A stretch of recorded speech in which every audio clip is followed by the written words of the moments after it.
Hello, hello, hello. It is me, your True Hill Phenom, SP3. We are back once again with another exclusive interview for Tru Heels BTR, Between the Ropes. This time we have somebody I've been following his career for a very, very long time, someone I'm very excited to talk to here. Former multi-time tag team champion, former Ring of Honor television champion, two-time NXT tag team champion, three-time ROH tag team champion. He is the infamous one, Bobby Fish. How you doing, Bobby?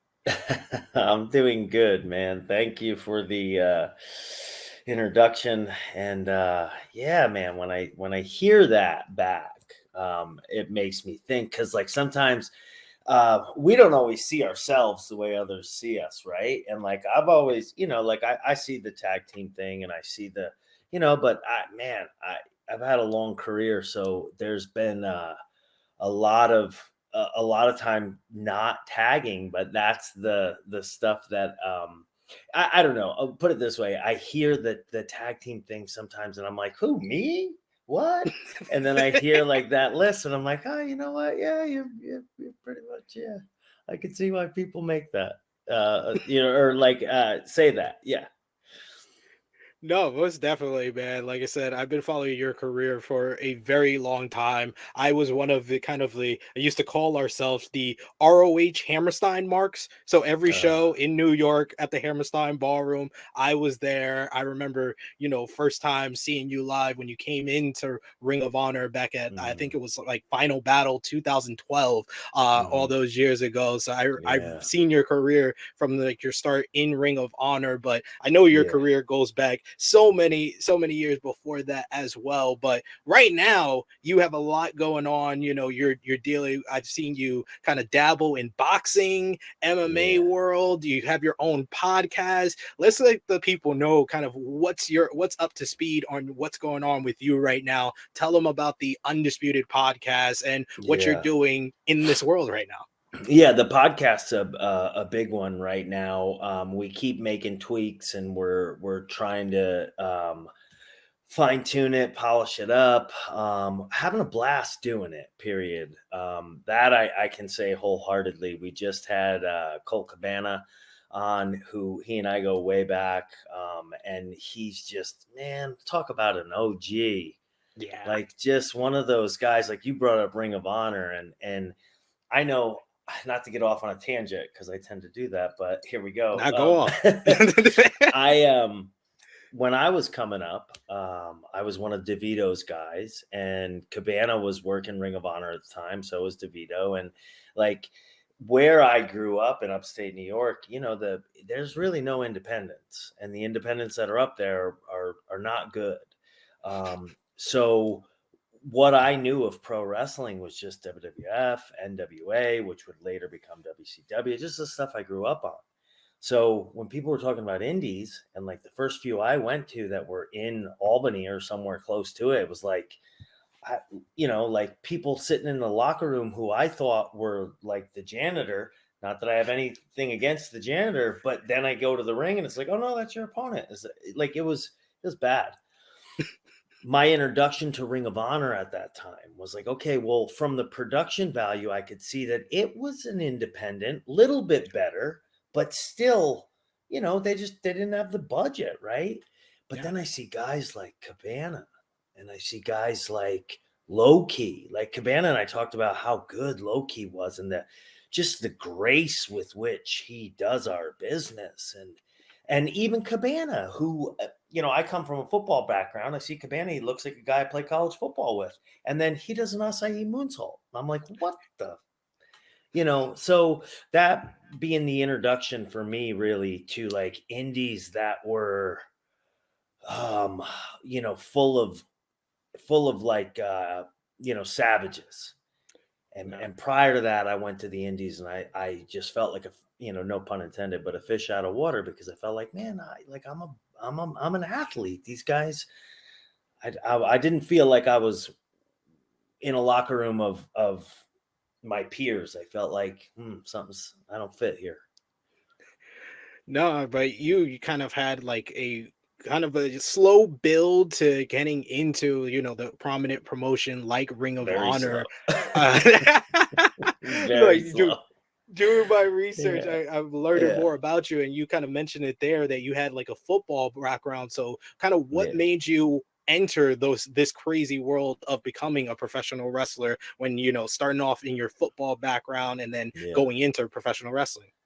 Yeah, this is gonna be I don't know necessarily surprising, but a little ironic. And I'm gonna try to give you the condensed version. I had finished playing college football. I really, any 9 to 5 or anything that I tried wasn't really happening for me. I was actually part owners in a bar restaurant, and I was still like learning how to wrestle.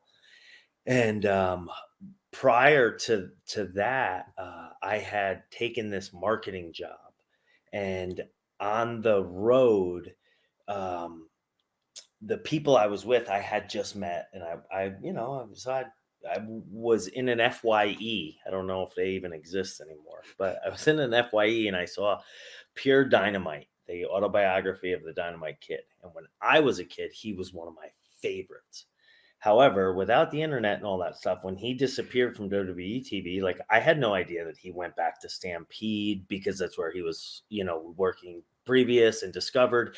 And I had no idea. I had no concept of his whole run in Japan where he was, like such a trendsetter. And anyway, I read that book while I was on the road with this company, and it iggyed me on like, oh, okay, well, you go find a school, you go find a person to train you, because my generation coming up, like you didn't know, it was still pretty protected business. Like nobody knew how you become a pro wrestler, and that kind of gave me a little bit of a roadmap. Now, like the way the book ends is it's pretty sad ending to Tom Billington, but it gave me a roadmap to get into the business, and Tough Enough was a thing then, so it was like a little, becoming more exposed. So that's actually how I found my way in. Got yourself a roadmap from one of the all-time in-ring greats. That's Yeah. awesome. Yeah. And then you kind of got up, like you said, on the Northeast, the upstate New York kind of indie scene, and then you Yeah. kind of made your way into pro wrestling Noah. How did you Yeah. kind of get that gateway to transition from kind of lower independence to one of the more like at a time when it was really growing pro wrestling Yeah. Noah at the time that you went in? Yeah. How did you get your foot in the door there? Yeah. Noah was like the company in Japan, and I didn't know it. I wasn't, again, up to speed on things.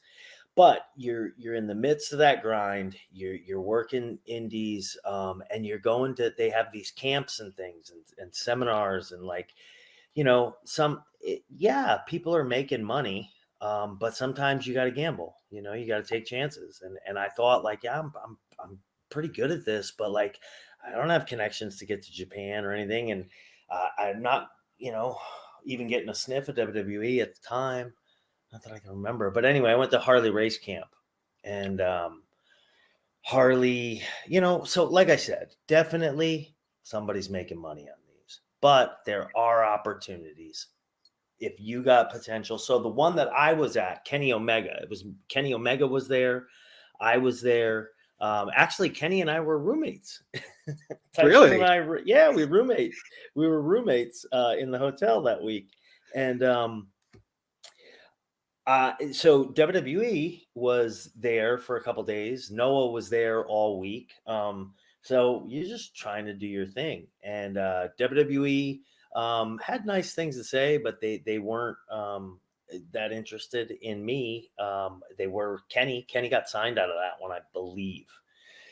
Noah was bringing over a few people. They ended up picking me out of that camp. And so I thought, okay, I'm going over. You're going to stay in the dojo and you're going to train, because that's what the gimmick was you would go over and train.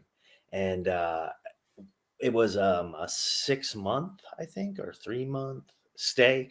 Anyway, when I got my flight itinerary from Harley, I called him because I said, "Hey, this has got to be wrong. It says 3 weeks. Like I'm only there 3 weeks." And he didn't have an explanation. Nobody really had an explanation. And then, like I said, I'm going to try to condense these stories. Lo and behold, they brought me over, and the first night in, I was on Samurai TV wrestling my first singles match on Japanese soil. I was probably 5 years into wrestling, 4 or 5, because it was 2005 end of 2006. I think I started officially 2001. So, you got thrown in the deep end, and had to learn to swim. And man, I learned so much in Noah, and probably gave away a few years of my career because every night you were fighting for your life.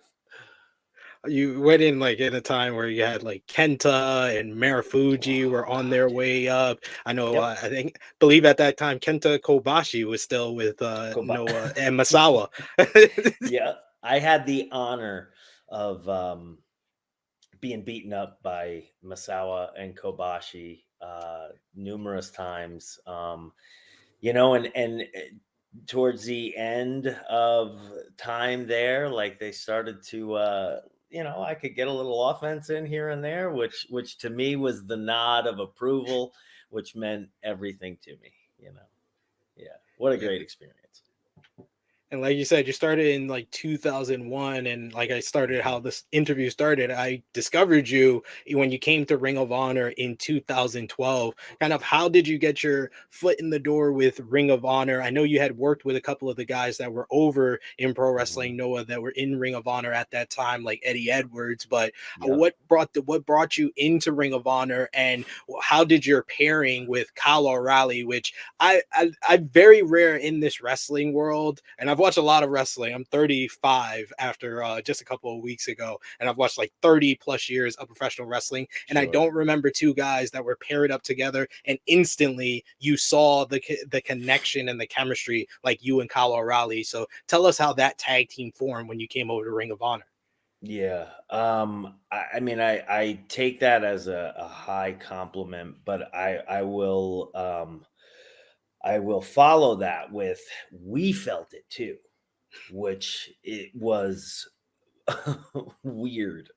Kyle and I had known each other. We actually, there was a Harley camp time, like a few years later, he would come to a Harley camp, and Noah, because I was working there regularly, was having me come back to some of the camps that were in Eldon. And Kyle was there one year. So we definitely knew each other. We had worked for Evolve a few times. Gabe Sapolsky put Kyle and I together. We were the first Evolve match ever, like number one out of the gates. And it was him and I. And Gabe wanted it us specifically because he wanted that style, a little bit of that like martial arts influence coming in. To me, it's the Samoa Joe style, because at that time, like nobody was doing it as well as Joe. No, I mean maybe low key, but okay, so we'll say low key and Joe. It was low key and Joe style, but yeah. So I had flirted with Ring of Honor a few times under different bookers, Pierce, Gabe. It just never, nothing was sticking. And then Hunter was there. I knew Hunter, and they were gonna bring me in, and I was gonna do a dark, and I was at a point, for me where it was like kind of that crossroads of, I gotta make this either has to work, or I gotta find something else. And that weekend was one of the last weekends I was gonna like give it a real honest go. And so things worked out, and they brought me back for some more bookings, and the way that they had me coming in lended itself to giving Kyle a direction, because they were trying to split him from Davey, and I could come in as the entity that was like maybe influencing him now and turning him against Davey. And so we did that, and then here we are jumping Davey, who Davey was the top guy for them at that point. So we're instantly getting some of that rub, and then it also gave Hunter's idea, and that Hunter's idea, it was Hunter's idea to put us together, Delirious. Yeah. And it gave reason for Eddie and Davey, who had kind of split ways. Davey needed somebody, and Eddie had his back. And then we're off to the races. First off, the chemistry between Kyle and I was instant. So that was such a huge plus. But then on top of that, I give so much credit to Hunter for this. But he also knew, like, the fans. I mean, you couldn't get hotter baby faces than Eddie and Davey coming back to get everybody loved the Wolves to begin Yeah. with. So for them to be coming back together, people are nostalgic by nature. It's what it is what it is. But you're a good booker when you take advantage of that, which Delirious did. And it made us instant heels, even if we sucked. But it also gave us so much room for Kyle and I to figure out who we were and to be, we came up with our gimmick. We created, we both had similar martial arts influenced styles, but like, I was wearing scarves and, twirling my mustache and tight pants and trying to be as douchey as we could, to bring as much douche out of ourselves as we could. Because it was so easy to bounce off of Davey and Eddie at that time. Man, what over baby faces they were. Most definitely. And who came up with the Red Dragon name? The name was me. I was reading a book at the time, and it was something that I took from the book. It was Red Dragons with an S, but I shortened it to just Red Dragon. And I thought, because Kyle and I both did martial arts and we're trying to be heels, so a couple of little extra detail layers that were things that as a kid, growing up, I loved about wrestling were the details. And so I figured, okay, Red Dragon, anything dragon is very, commercialized American martial artsy, so anything dragon, they're going to think like, oh, these guys, these two fucking karate guys think they're dragons. And, and Red Dragon, I don't know, it just sounded douchey to me. I was like, it's perfect. And then as I'm trying to come up with a way to, like, design what the logo might look like, I realized, like, oh my God, there's a D and an R simultaneously in the spelling next to each other. Fucking Davey Richards. It's perfect. It's perfect. It'll be all lowercase, and we're capitalizing the D and the R, and we're never going to acknowledge it.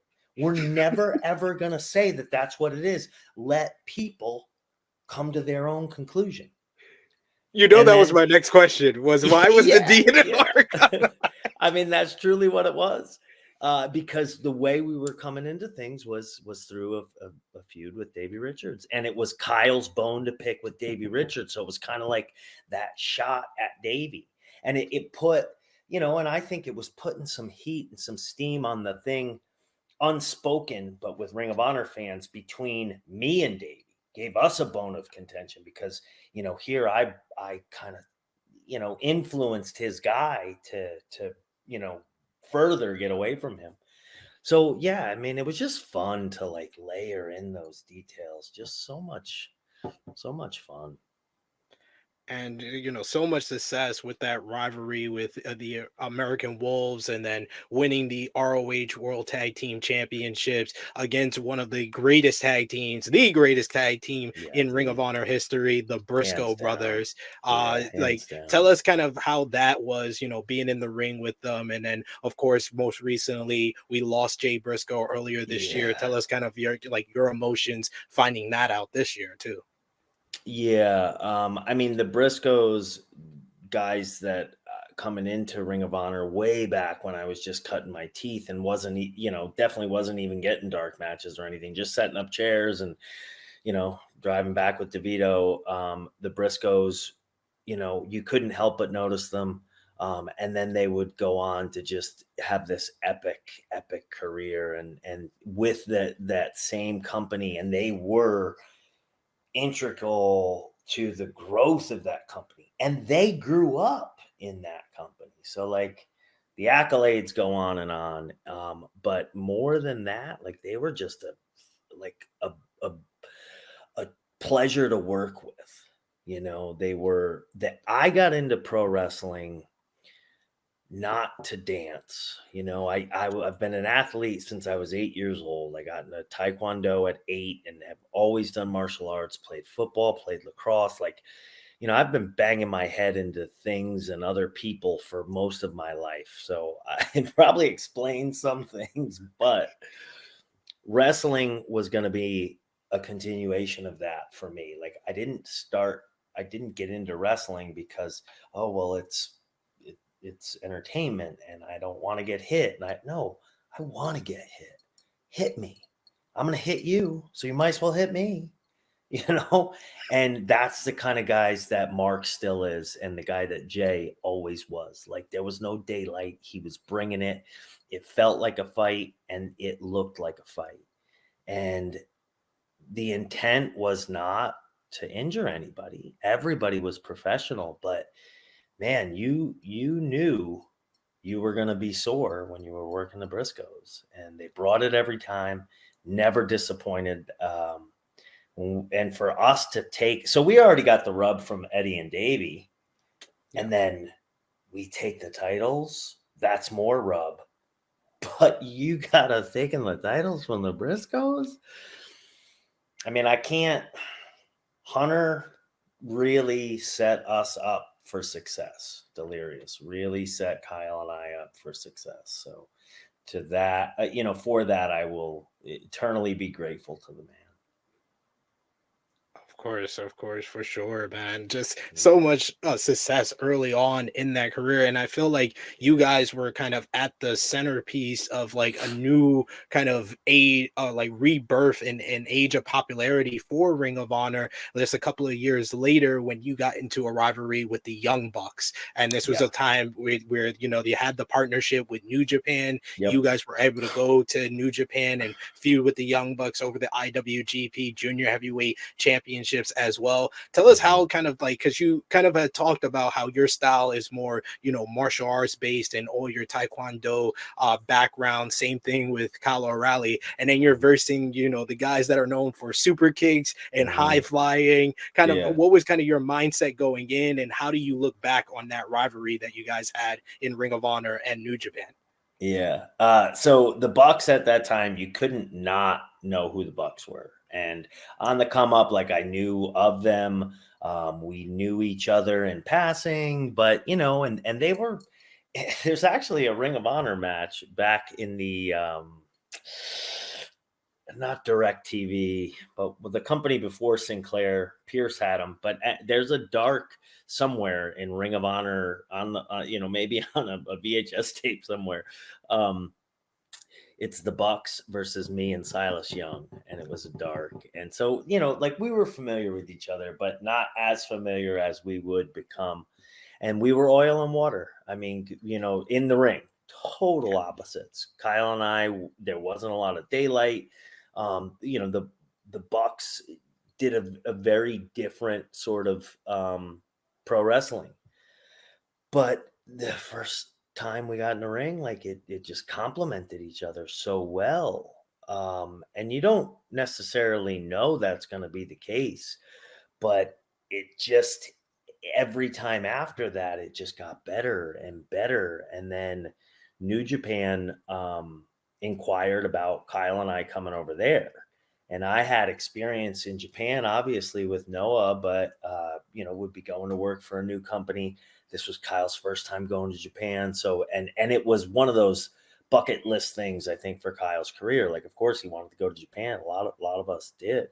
And we got to go over with the Bucks, who we were already pretty familiar with. And we just developed this chemistry over there with them. First night in with New Japan, we worked Kushida and Alex Shelley, and had pretty instant chemistry with them too. It was really just there was a circuit of guys that circulated through Ring of Honor at that time and New Japan, some PWG, like that was just, because then that's where like a Riddle or something would have come in, but he wasn't in Ring of Honor and he wasn't in New Japan.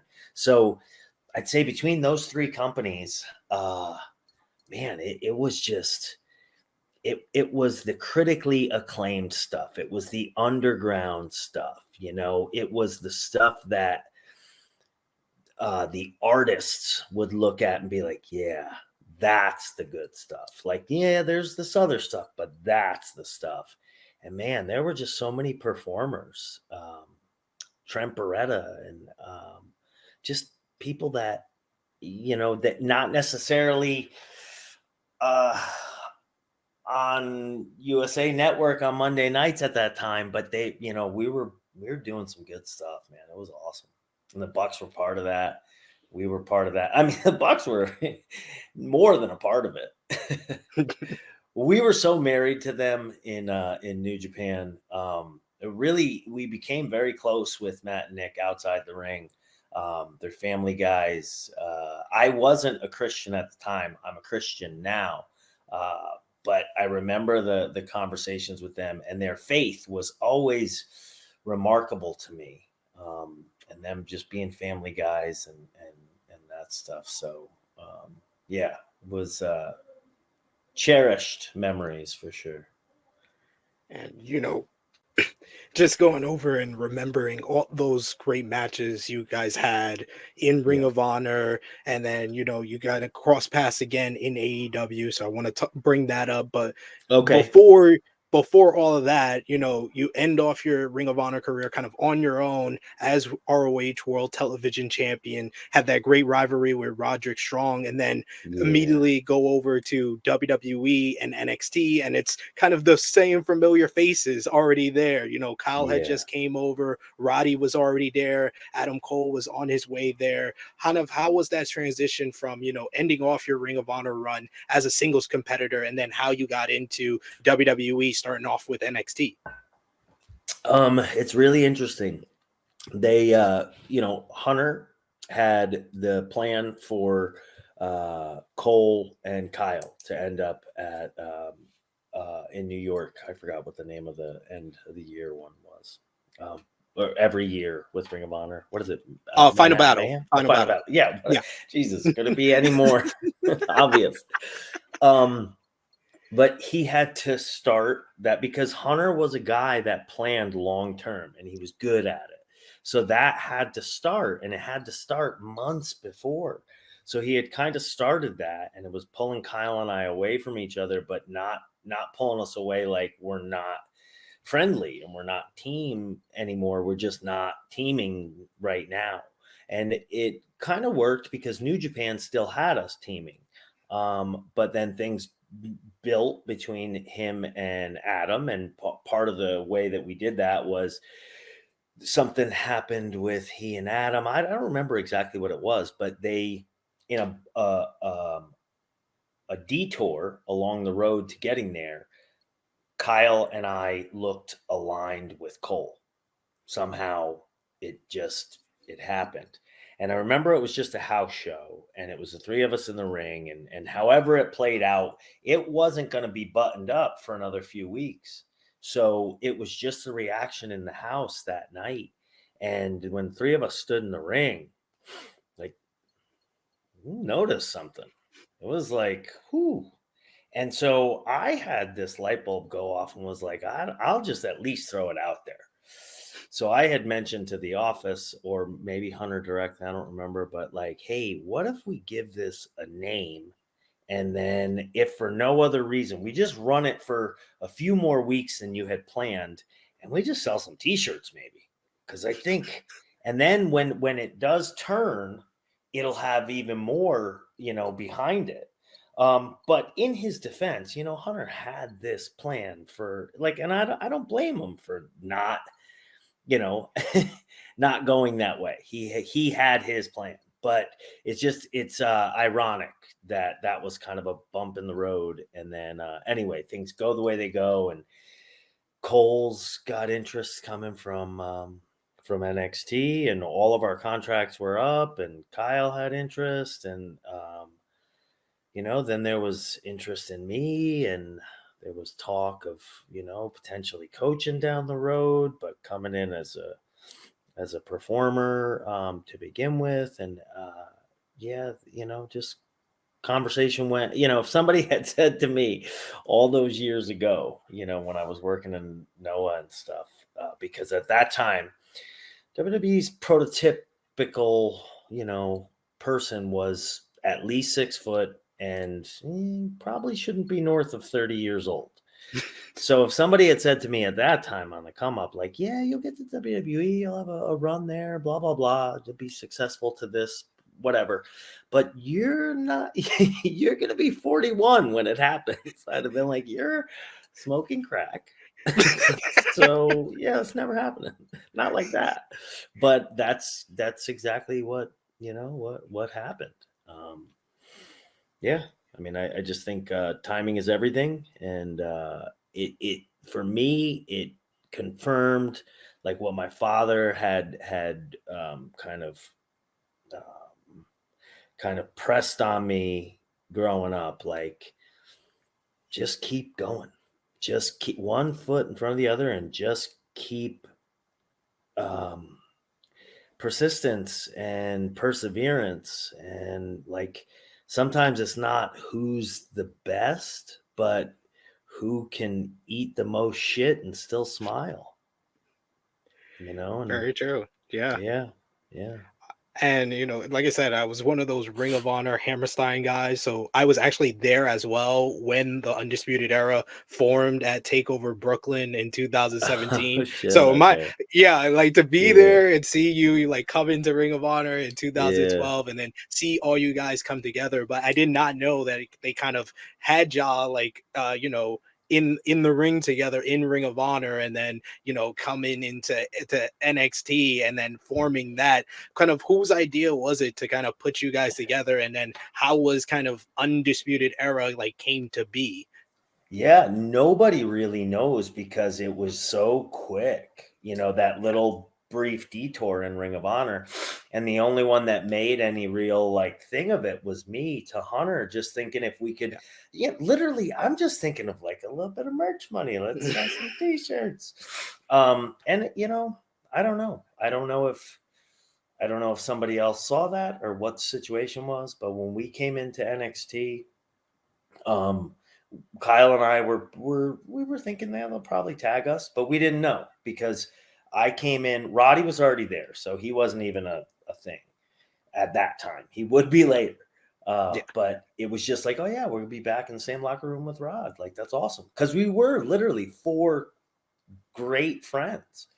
Um, and we came in, and Kyle and I thought there was a good chance they might tag us, and we didn't know what they were going to do with Cole. And then we were getting closer on time, and I had already debuted. Then they had Kyle come in and do a similar thing with Malachi Black, Yep. and then Cole hadn't come in yet, but we knew he was going to be under contract. And my suspicion is that Hunter Hurst Helmsley, Triple H, not Hunter Johnston. Yeah. Although they're both, great bookers in their own right, and they are huge parts of my career, and Kyle's and Adams and everybody else's. Anyway, it was Hunter, and I remember the day that Kyle and I were in the gym at the PC, and Hunter asked us what we would want to do, and we were just tossing around ideas, and that one came out of his mouth, and I'm thinking to myself like, okay. Yeah, like I'm looking around waiting for somebody to come out and be like, we're just screwing with you. We're not going to do that. Because I think if you had asked us all honestly, we'd have said, yeah, Pleasant Line Group. I mean, what's cooler than like that run? It was like not having a job. Like I just went and hung out with my friends every time I went to work. So there was nothing job about it. But yeah, that was Hunter. That was his idea, just like putting Kyle and I together was the other Hunter's idea. Yeah. Hunter's done a lot. Hunters have Yeah, done a lot for your hunters. career. Yes, they really have. They really have. And you know what's crazy? This just occurred to me. When I was in high school, one of my best friends was this girl, Michelle Hunter. Really? I just had a whole light bulb moment there. But wow, yeah, something the about hunters. the Maybe I need to epiphany. hunt. The Yeah. the the triangle of hunters. There you go. You Yes. just I just connected it all. completed it. Yeah. Yeah. Oh man, but such an iconic run with Undisputed Era in Yeah. NXT, and then it started to kind of work its way out into 2020 during the whole pandemic era, where you guys kind of turned babyface for the first time, and then eventually Cole turns on O'Reilly. Kind of at that time when it was kind of meeting going to its end, did you guys kind of see it coming, or did you kind of was it kind of just brought on you that it was kind of time to kind of split all four of you guys up? If I'm being honest, I don't think anybody wanted that. I think that at some point the powers that be thought, but I don't think they were even sure that they wanted it at that point. I think the pandemic turned everything on its head. I think there were some things that went on with Pat McAfee, who was kind of the entity that was going to help us turn babyface with the war games and all that stuff, which we did. We definitely felt like, and I believe WWE felt like we had a babyface run in us, and who knows how long that's going to go before things would, and like who knows, you can't predict. Yeah. So especially in pro wrestling. So I think that decision ended up being because they just ran out of other options, and the pandemic and everything was, no audiences, and everything was changing, and now they needed, there's just it. Hey, it's just life. That's how it goes. And I'm a firm believer. My faith tells me that it's his schedule, not ours, and there's a reason for this stuff. And he was preparing us for something else, not for the four of us to stay together. And who knows what that is, and we may never know. But I have faith that it'll make sense. So you eventually leave WWE. Kind of tell us Yeah. like how was that kind of the period from leaving WWE, and then eventually kind of I've heard the story in similar interviews, kind of your run in AEW just came off you responding to a tweet, right? Yeah. Yeah. There was yeah, I mean, social media is what social media is, right? Yeah. And I especially when I'm home, like, man, I try to, I don't pay much mind to it. I really don't. I got my wife, I got my daughter here, and they deserve my attention. They deserve my time. Um, my 10-year-old loves pro wrestling, and she watches all of it. So she watches Monday nights, she watches we'll watch SmackDown tonight, she watches Dynamite on Wednesdays, all of it. So yeah, it was it came off of a tweet, and next thing I know, because I had started to work independently at that time. I did my 30-day with coming up from WWE, and then I had set up a bunch of bookings. I actually had a pretty full calendar for the next 6 months, and did that thing. Didn't know where it was going to go, and then one conversation led to the next, and it looked like there was a chance to be there. We went back and forth on some contract stuff, and I asked, could I only want to sign a year? I just want 1 year. So that was voluntary, and it at that time the boxing thing kind of came on my radar. And so I was going to do that. And I remember thinking to myself, like, okay, at no time in the past almost decade would I have been able to do that if I was, otherwise. So, um, yeah, I was hesitant to get into anything long term because I wanted to have the ability to do those things if they came to me. Yeah, because I was gonna ask, because it was kind of just like the 1 year, about 10 months with Mhm. AEW, and it seemed like at that time they were kind of gearing you guys towards a potential feud with the Elite. So, like, were Mhm. there in talks or in the plans? Because you left like pretty much right before Kenny comes back. So you kind of Yeah. missed the guy you say like you roommate with, you kind of missed him in that time period you worked with the Mhm. company, because that's when he was out with injuries. So, like, was that in Yeah. the plans, and what led to your decision to leave AEW? Yeah, the plans were always, something between the group of us, some, version of Adam, me, um, Kyle, Roddy, if he ever became available. And then there was Matt and Nick, who we already knew we had such chemistry with, and Kenny. And Kenny and Adam are great foils for each other. And like there was just, the things that made sense, they made sense. And I think everybody, even without talking about it, knew kind of where we were headed. Um, Tony books the show, and he, I'm sure, had that long term as well. I believe he did. I can't speak for the man.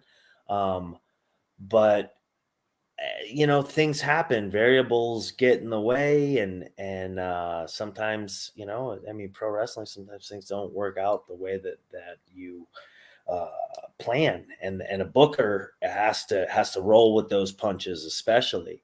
So we got close to some stuff, and then we were still waiting on things, and then injuries, and then other things, and then contracts come up, and really all it came down to with me and AEW was we couldn't agree on a number going forward. We couldn't agree on well, not even a number. We couldn't agree on numbers. Like, so we're talking everything that would be in a contract. And Yeah. we tried, and my agent at the time, who knows their lawyers, they tried, but we just couldn't come to an agreement. And so, you know,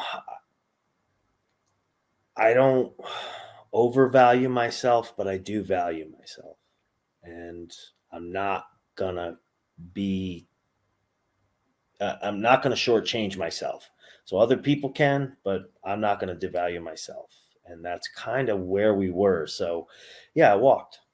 And that was it. It was amicable. I mean, they were like, okay, well, yeah, we're not gonna. And I said, okay, I'm not gonna either. So, Yeah. yeah. And with seeing that Roger Strong just went over to AEW, I would be amiss to ask, is there a chance that you might want to revisit that conversation with AEW, seeing that Cole, O'Reilly, and Strong are now all contracted by AEW? Is there any chance or any thought in your mind about revisiting that, or are you fine with what you're doing right now with your family? I love what I'm doing right now. I mean, if I can be completely honest, like Yeah. this trip back to the Indies, as awkward as it is at times, because it's like, it's been so long. It's also like I'm finding this new love for working in a different way, and the freedom with which I get to go out and do things, and then you don't realize, because you're around so many people who have done this long enough, and they've tweaked it, and they've got, there's polish, and they're really, you don't realize the things that we take for granted from a knowledge standpoint, other people don't know.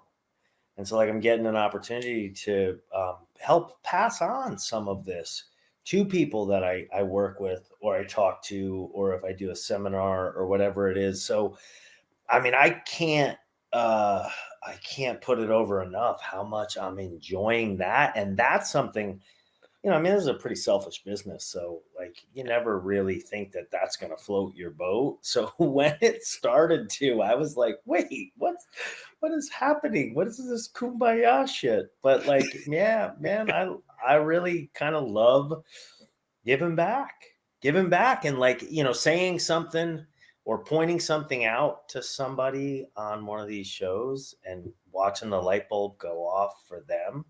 It's like, yeah, yeah, that's cool.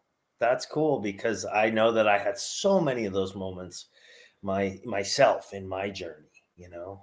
And when we get to these destinations, you know, we forget the journey that's, you know, behind us, and that's where the value is. That's the good stuff.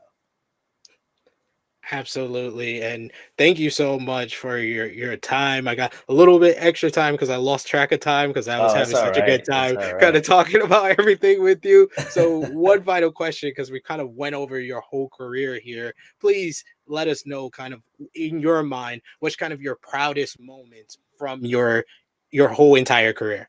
Can we come back to this one? Is it okay to go over a little bit on time? I'm okay with it if you're Yeah, okay. yeah, yeah. Can you go Yeah. over a little bit? Okay.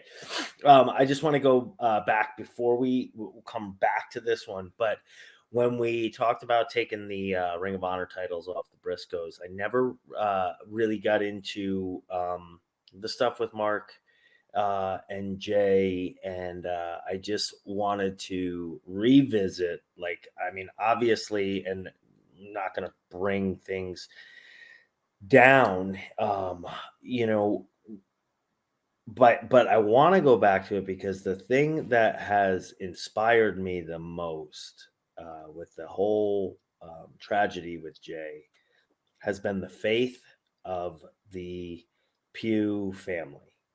To watch Mark, to watch Jay's wife, to watch Big Man and their mother, especially at like the services and stuff, like they were holding people up.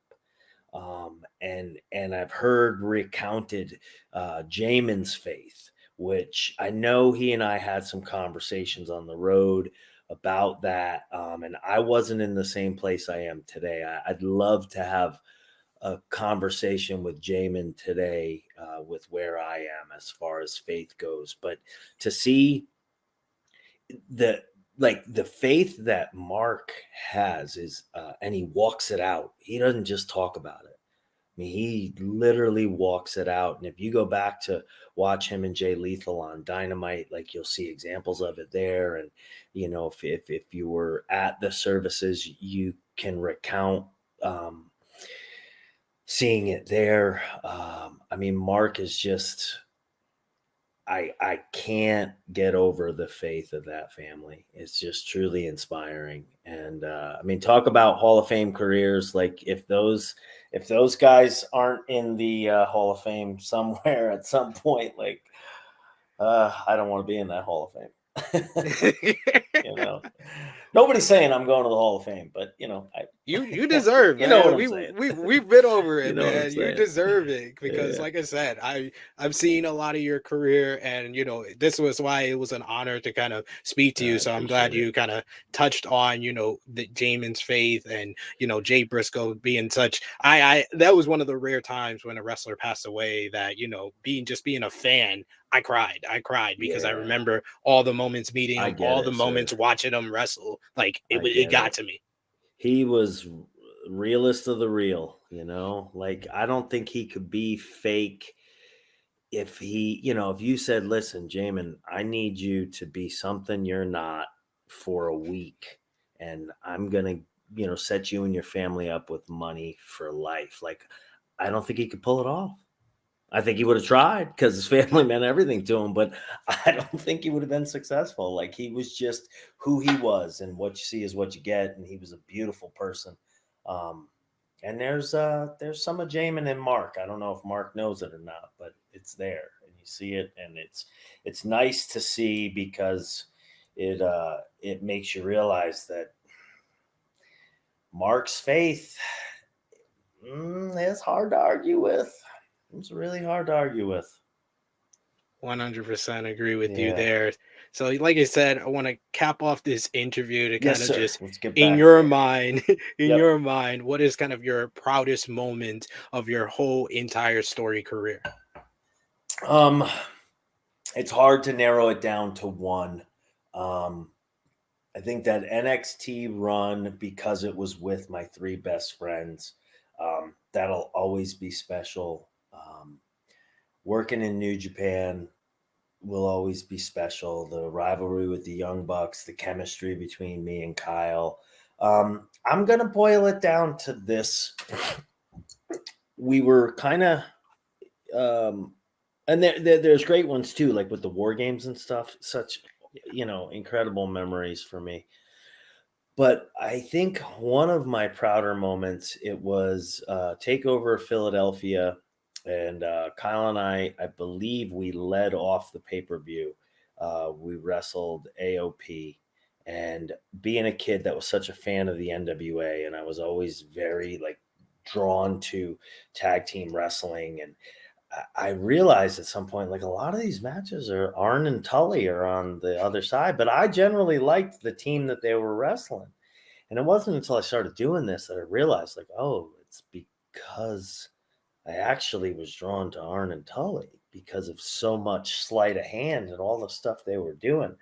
So to be trusted by the company, Hunter and Sean were, more or less creatively running that company, knowing what wrestling they were fans of growing up and knowing what wrestling I was a fan of, which was that time, to be on a pay-per-view in a scenario where Kyle and I get to go out and be Arn and Tully, and AOP are basically the Road Warriors.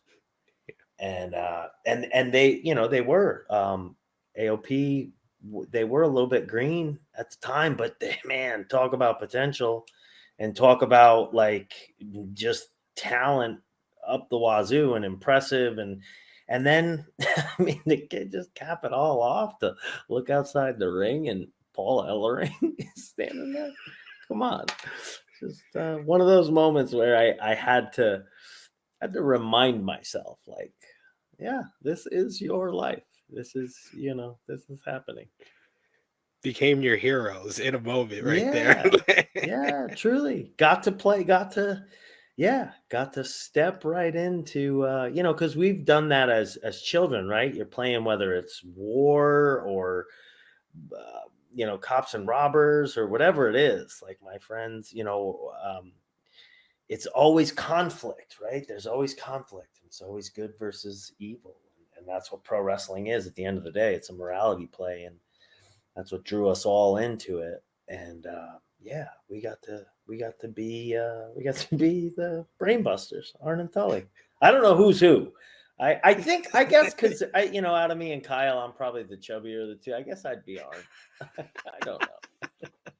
I think Kyle will like that, and of course, shout outs to Kyle. Hope that he's doing well. I don't know if you've been able to talk to him in his recovery. We stay in good, pretty consistent contact, and he's still on the mend, but he's doing well. Improvement every day.